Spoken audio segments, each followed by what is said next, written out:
آپ دیکھ رہے ہیں نیشنل اردو ٹی وی اور میں آپ کا دوست وسیم ندوی۔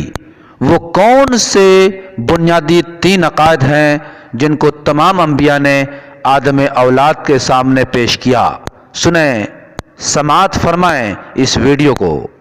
میں آپ کا دوست وسیم ندوی۔ اگر آپ نے ہمارے چینل کو ابھی تک سبسکرائب نہیں کیا ہے تو سبسکرائب کر لیں اور بیل آئیکن بٹن کو بھی دبا دیں اور لائک بھی کریں۔ شکریہ۔ وسیم ندوی۔ اللہ فرماتا ہے اعوذ باللہ من الشیطان الرجیم بسم اللہ الرحمن الرحیم اليوم اکملت لکم دینکم واتممت علیکم نعمتی ورضیت لکم الاسلام دینا۔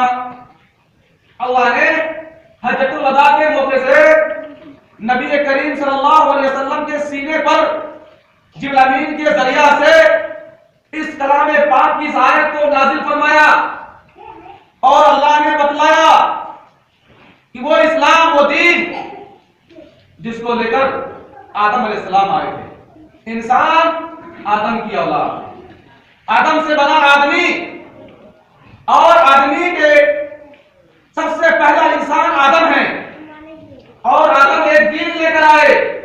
اس دین کا نام تھا دین اسلام۔ اس دین کا نام تھا دین اسلام۔ تو ہم کن کے بچے ہیں؟ کن کی اولاد؟ آدم کی اولاد۔ تو جو باپ کا دین ہوتا ہے وہی بچے کا دین ہوتا ہے۔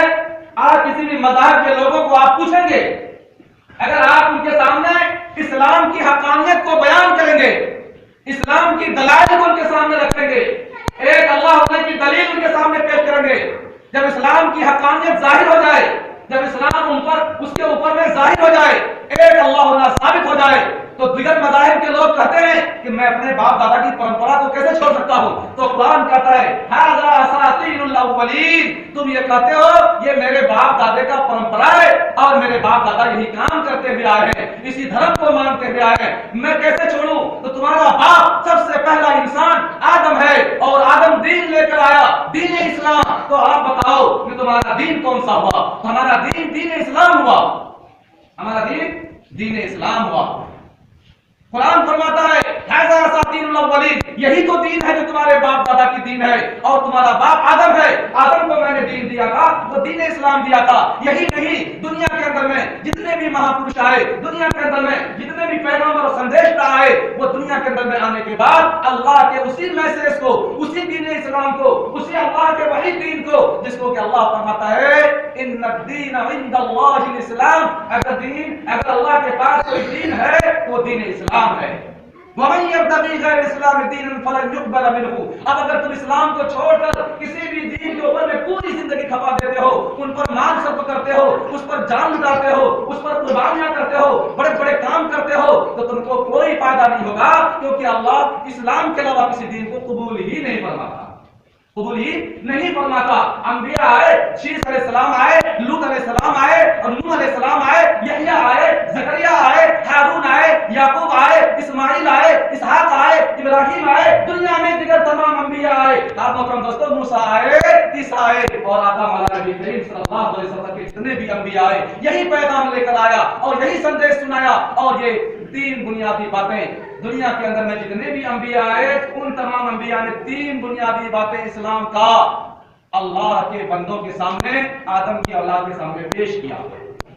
نمبر 1، وحدانیت کا مسئلہ، ایمان کا مسئلہ، اللہ کا ایک ہونے کی بات۔ یہ وہ عقیدہ ہے جو انسان کو ہزاروں باطلوں کے سامنے جھکنے سے ان کی پیشانی کو بچا دے، جن کے اندر بھی عقیدہ اتر جائے کہ خدا ایک ہے۔ دنیا میں سارے لوگ مانتے ہیں کہ پرمیشور ایک ہے، اللہ ایک ہے، سارے لوگ مانتے ہیں، لیکن مانتے تو ضرور ہیں، ان کے لوازمات پر ایمان نہیں رکھتے ہیں۔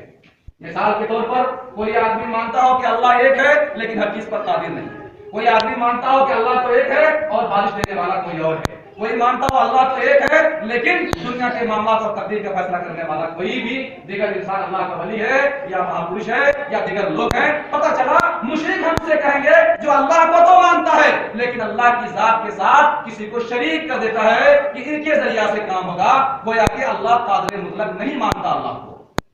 یہ وہ عقیدہ ہے جب انسان کے دل میں اتر جاتا ہے تو محترم دوستو ہماری مقدس پیشانی کو ذلیل ہونے سے بچا لیتا ہے، پتھروں کے سامنے جھکانے سے بچا لیتا ہے، آگ کی پوجا کرنے سے بچا لیتا ہے، درخت کے سامنے جھکنے سے بچا لیتا ہے، مزاروں پر جھکنے سے بچا لیتا ہے، مندر پر ماتھے ٹیکنے سے بچا لیتا ہے، مٹی کی پوجا کرنے سے بچا لیتا ہے، اور وہ مقدس پیشانی کو اللہ تعالیٰ کے بارگاہ عزتی میں جھکاتا ہے۔ یہ وہ عقیدہ ہے جو انسان کے اندر میں جب اتر جاتا ہے تو انسان کو خدا کی ربوبیت پر اور ان کے سجدے کرنے پر مجبور کر دیتا ہے۔ اور دوسرا بنیادی عقیدہ وہ تھا رسالت، نبی کی رسالت۔ اللہ تعالیٰ نے دنیا کے اندر میں آخری پیغمبر میسنجر محمد صلی اللہ علیہ وسلم کو پیدا فرمایا، مبعوث فرمایا، تو اللہ نے دنیا والوں کے سامنے انٹروڈکشن کروایا، ان کی تعارف کرایا، ان کے بارے میں بتلایا۔ کیا بتلایا؟ لا الہ الا اللہ محمد رسول اللہ، اشہد ان لا الہ الا اللہ واشہد ان محمد عبدہ ورسولہ۔ عبدہ ورسولہ کا لفظ فرمایا۔ اب اس نقطے پر آپ آئے، اللہ اپنے نبی کو مبعوث فرماتے ہیں جو دنیا کا سب سے بڑا انسان ہے، انسانوں کا سردار ہے، جن کی وجہ سے کائنات بنایا جا رہا ہے، جن کی وجہ سے یہ ساری دنیا کی تخلیق ہو رہی ہے، جن و بشر بن رہے ہیں، زمین و آسمان بن رہے ہیں، کھیت و کھلیان بن رہے ہیں، ساری چیزیں بن رہی ہے، اس انسان کی پیدائش ہو رہی ہے۔ اللہ ان کو ان کا انٹروڈکشن کرواتا ہے زمانہ والوں کے سامنے، دنیا والوں کے سامنے۔ جب ان کو حوالہ کیا جاتا ہے تو اللہ فرماتا ہے عبدہ ورسولہ۔ کیوں فرمایا؟ کیونکہ اللہ کے نبی کے آنے سے